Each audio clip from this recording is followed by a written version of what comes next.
Good evening, everyone, and welcome to tonight's Facebook Live. If you've joined me on Instagram, thank you, and welcome for joining me on here. And if you've joined me over here on Facebook, thanks, and hopefully you get a lot of tonight's Facebook Live. It's all about consultation. So what I want to discuss tonight is providing an in-depth consultation, the questions to ask, making sure you set those expectations when we are providing that consultation, actually going through and asking the right questions about their skincare, their diet, their medical history, and also being able to work out whether your client may have some type of body dysmorphia. Because I think, and this is a personal opinion, we're coming to an age where I'm feeling like everyone is overfilled, over-injected. When is too much actually too much? And if you agree with me, drop me a bit of a thumbs up or a like. But before I go on any further, my name is Nancy Abdou. I'm the CEO and the founder of the Australian Dermal and Laser Institute, and also Skindividual. You may have seen Skindividual around the forums. So that is a skincare product that we formulated, our team formulated over the last couple of years, and we're really excited to share with you the amazing ingredients, all Australian made, predominantly here in Melbourne. One of the formulations is actually made in Queensland, but the rest is all in Melbourne. So yeah, check it out. Skindividual Functional Skincare. Anyway, like I said, today I wanted to discuss with you the consultation, and we all know why a consultation is important. It's where basically we're setting up an expectation. Not only are we explaining the treatment to your client, but we're actually setting up that expectation of what they can receive, or what outcomes they'll receive from the treatment, and also how many treatments, what the treatment consists of, what maybe the journey is like. Because I really do feel that a treatment isn't just a treatment on its own. When we do HIFU or radiofrequency or IPL or laser, it is not just that one treatment that we're doing and that's it. What do you need to do beforehand? What does the client need to do during that maturation phase over the next 3 months in order to get the best results? So there are various types of consultations and various types of ways of performing the treatment, but I really think that in an aesthetic environment, and especially with what we do to the skin, which is creating controlled trauma, it is not a treatment where they actually come in, they do the treatment and they're out and that's it. It is really and truly it's a journey. So we prepare the skin, we prepare the body for the controlled trauma that we're about to induce, and it is really a journey. So let's have a look. The first thing when we're providing a consultation is we get them to fill in a consent or a consultation form. And with that consultation form, I'll just bring mine up here. So with that consultation form, we ask them the usual questions, obviously, name, address, date of birth, and so forth. And oftentimes you'll see on the consultation form their occupation. That gives us a bit of insight as to whether they're going to be out in the open or whether they're coming into contact with chemicals or steam, or extreme temperatures like the cold. So if they work in a fridge, or if they work in a restaurant, like if they're a chef, if they're a hairdresser, the occupation actually is quite important. So we know, can we do the treatment if they're going to go straight back to work, or do we need to wait for the weekend? So we always ask what their occupation is, because that gives us insight as to what they're going to maybe doing straight after the treatment or for the next, say, 24 hours. Most consultation forms will have ethnic background, which, yes, it's important, but what is even more important, since not everyone knows what their ethnicity is, and since Australia is so multicultural, I think the question to really ask is, when you have a wound, so when you cut yourself or if you have a wound, after 6 weeks, so not immediately, not after 2 or 3 weeks, but it's after a 6-week period, and it's actually better to even say after several months, what color does that wound go? Because if it turns white, we know they're not likely to hyperpigment when performing these types of treatments, right? But on the other hand, if they say that it goes brown, then that gives us a very good clue that they need to be on some type of melanin blocker or inhibitor. So that's a really good question, more so than what's your ethnic background. Of course, we're always going to do a Fitzpatrick photo or a skin type on that client to find out how their skin responds to trauma, to the sun and to heat. But really drilling down and asking that question, which is what color does your skin go several months after trauma, will give us really good insight. Do they need a tyrosinase inhibitor or not? And then, of course, further down, we've got their family doctor, name, number, next of kin. We always get that just in case something was to happen. And then we want to find out what type of treatment that they've booked themselves in for, what they think they've booked themselves in for, and obviously the area of concern. Moving further down onto our form, we've got our health background. Really important that we find out that if they've got any conditions or irritations in the area to be treated. So if they've got, let's say, dermatitis or eczema, psoriasis in the area, maybe this isn't, whatever the treatment might be, maybe that treatment isn't the right one for them. But first we have to actually look at strengthening that skin before we can go and induce further trauma to that particular area. So do they have any skin irritations, or do they have a condition in the area?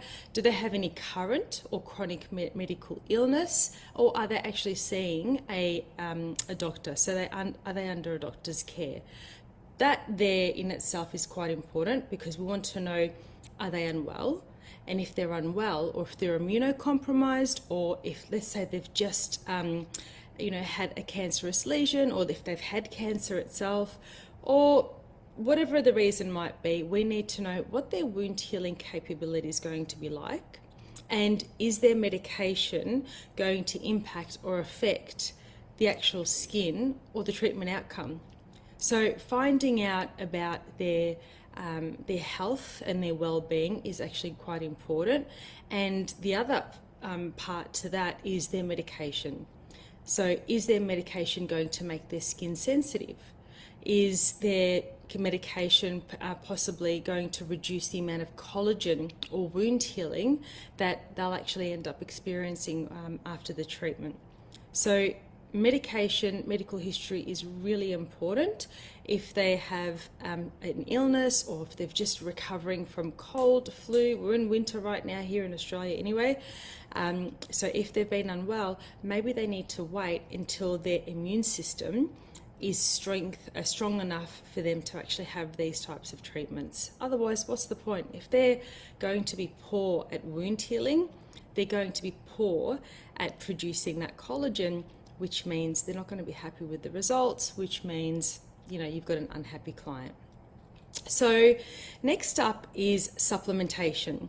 Really important that when we are doing these types of treatments, that we are asking for the supplementation that they're taking, and if they're not, that maybe we could recommend. So it's not in our scope of practice to be saying that they should be taking X, Y, or Z, but it's, I think, a good idea for us to be recommending that they take something to strengthen their immune system, something like zinc, magnesium, or N-acetylcysteine. So NAC is a really good supplement for anybody to actually help with damaged DNA and wound, not wound healing, but repair. So it makes your cells work the way they should. Essential fatty acids is another one that I always suggest that your client should be thinking of taking. And of course, they need to go speak to a healthcare practitioner or a naturopath or a herbalist, so they can be taking the right supplementation to support the treatments that we're about to be doing. So supplementation is definitely something that we should be taking into consideration for a more holistic approach. Then, of course, water. And I know myself, I'm not amazing at drinking a lot of water, but with all the different water bottles there are around these days, that should be a nice reminder. You can get different apps and water bottles that speak to you, but oftentimes we say, well, why is water important? Just remember, water makes up 70% of our contents of our bodies, but also it's really important for cell-to-cell communication, and it's also really important for different devices to allow that type of current or technology to work more effectively. So I'll give you an example. Radio frequency works better in a hydrated skin, and so does ultrasound. So there are certain technologies where a dehydrated skin, or the amount of impedance or resistance, is going to impact and affect the type of treatment we're delivering. So water is important, but it's also important for the technology that you're using too. Of course, we want to find out if they're smoking and consuming excessive amounts of alcohol.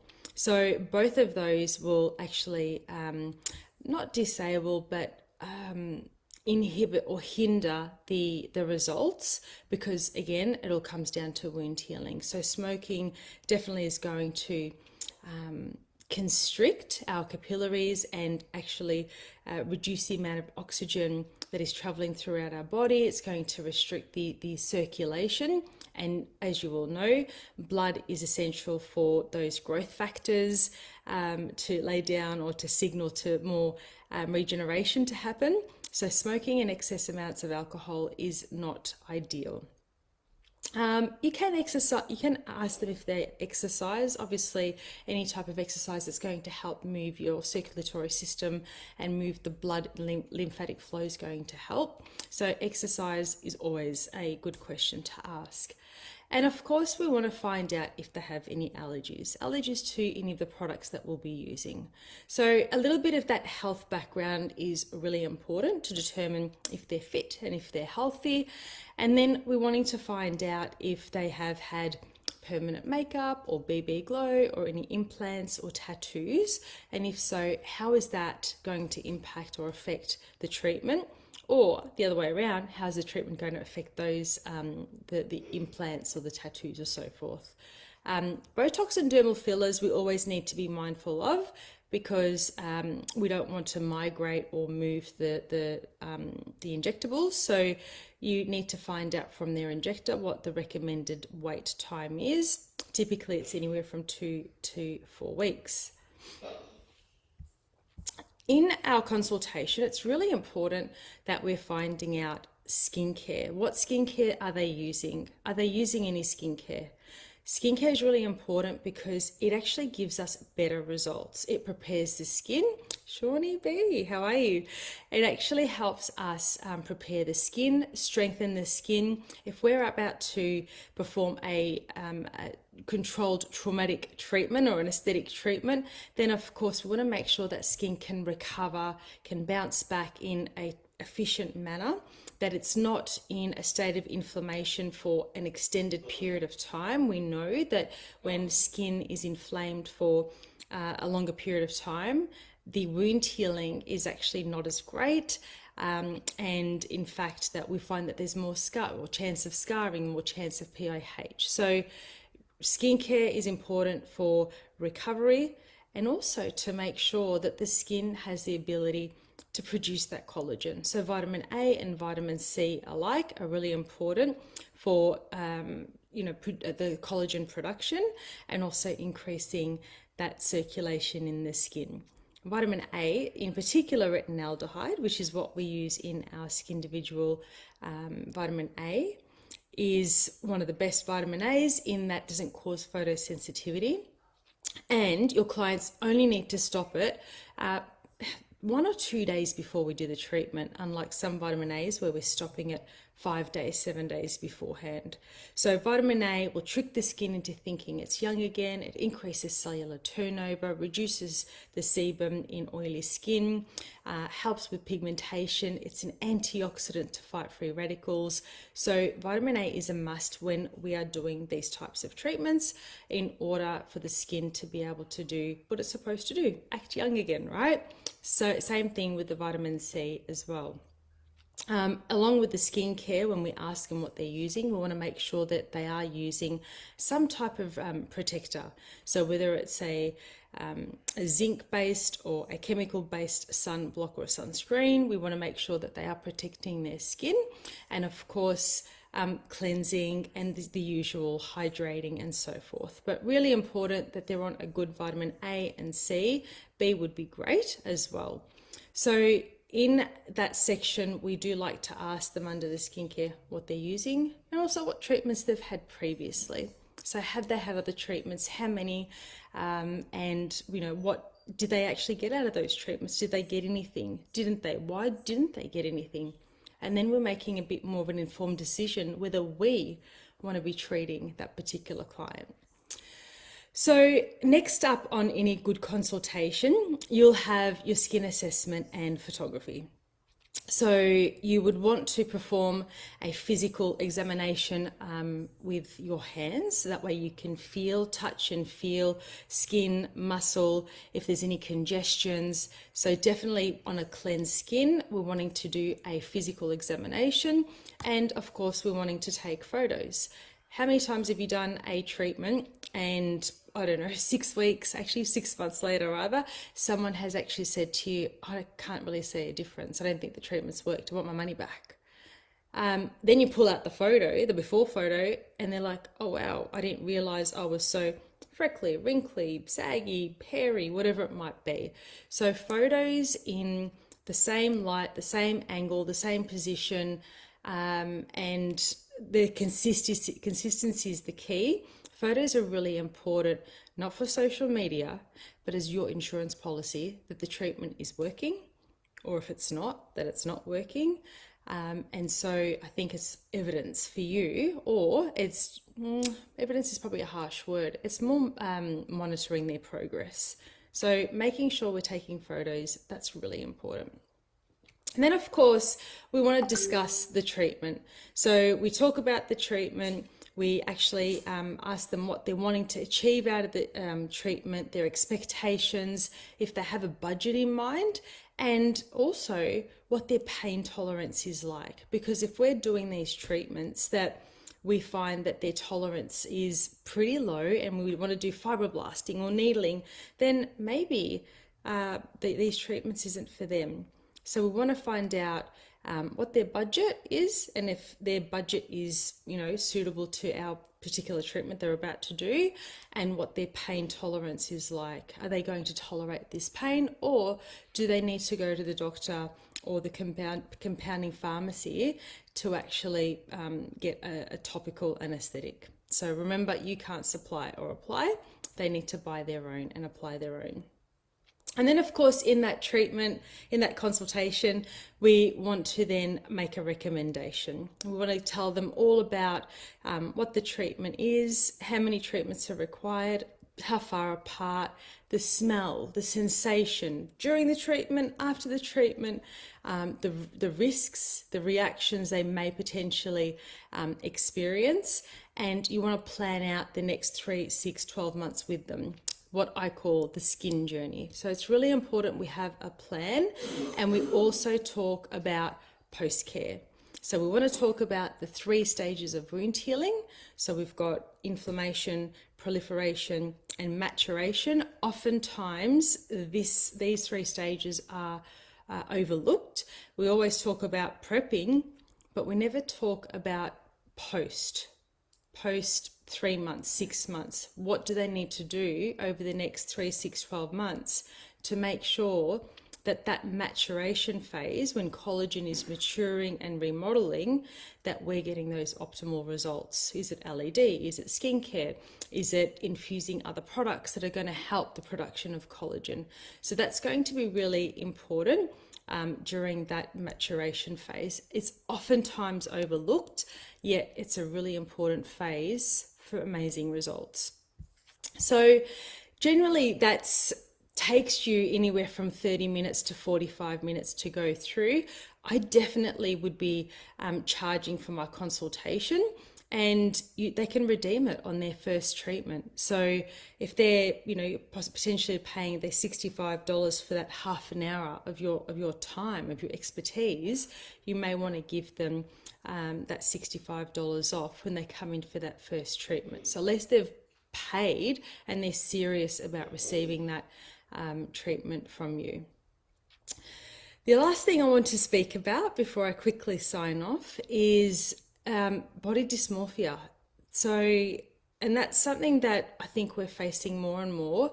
And I believe that social media is driving our clients to looking the way that they're looking, and I dare say disfigured. And it's a little bit sad that, we are going this way, and social media is really pushing, these clients to getting more filler, more Botox, more treatments, more, it's all in excess, and they want it right here, right now. They don't want to wait for the body to do its own thing. And I think that's somewhat sad. And so we need to really address that with our clients. You really want to be discussing the outcomes, the reality of what you can achieve, and if you really do think that they're pushing the limits with their own skin, that we have the confidence and we have the courage to say, no, that's enough. I can't help you. Let me refer you on. And whether you refer them on to, and this may sound extreme, and probably extreme is the only word I can think of right now, but if we want to then say, look, I think you need to go see a medical practitioner, you need to see a psychologist, because this is something that is beyond our scope of practice, then we should have the courage to say that. We definitely shouldn't feel that if we've got someone that we think is overtreated, you should have the courage to turn them away and say, look, I don't think I can help you. We want to be part of a beautiful and brilliant generation that's ahead of us, not creating this problem of doing more and we're damaging their skin. More doesn't necessarily mean better. Too much, if anything, is just too much, I think. And so, some people think, let's do more peels, let's do more microdermabrasion, let's do more IPL, more. What are we actually doing more of when we're constantly traumatizing the skin? When the skin is in a constant state of inflammation, we're actually causing aging. We're doing the opposite. So we know inflammation is the root of all evil. Inflammation of your joints is arthritis. Inflammation of the skin is dermatitis. So, inflammation of the heart is myocarditis. So we know too much inflammation is not a good thing. And so do we want to be overtreating that client? Do we want to be doing too much where we're actually causing premature aging, especially if the skin hasn't been prepped? So something for you to consider. Prepping is important. Yes, we are selling them a product, but you're doing them a disservice if you're not prepping the skin, if you're not giving them those antioxidants to fight the free radicals, to fight the inflammation that we are just about to do to the skin. We definitely don't want that inflammation in the skin for more than 3 days, and that's why LED, after we do treatment, within say 24 to 48 hours, not straight away, is also going to be really important, because you don't want the skin to be in a constant state of inflammation, and we don't want to be doing too much to the skin, even if the client is begging us for a treatment. I think we need to stand up and say, look, I just can't help you. And there's nothing wrong with that. They'll respect you for that. They'll appreciate it. Later on in life, they may not like you right now because you're refusing a treatment, but I definitely think that we need to somehow, somewhere, draw the line and tell some clients that, hey, look, I can't help you. There you go. That's my take on overtreating and a little bit of body dysmorphia, because there's definitely a lot of it around, and there's a lot of peer pressure around to get fuller lips, higher brows, bigger cheeks. And we definitely know, if you follow Dr. Gavin Chan, he has put up I think it was a YouTube saying that filler doesn't break down, but filler actually just moves around. And so what we're seeing is bigger, wider faces, bigger, wider cheeks, not where we want those fillers. Anyway, enough from me. Hopefully that was informative, and hopefully that elevates your consultation so you can get the best out of your devices and out of your treatments. Have an amazing evening, and I will see you next Wednesday night. Take care. Bye.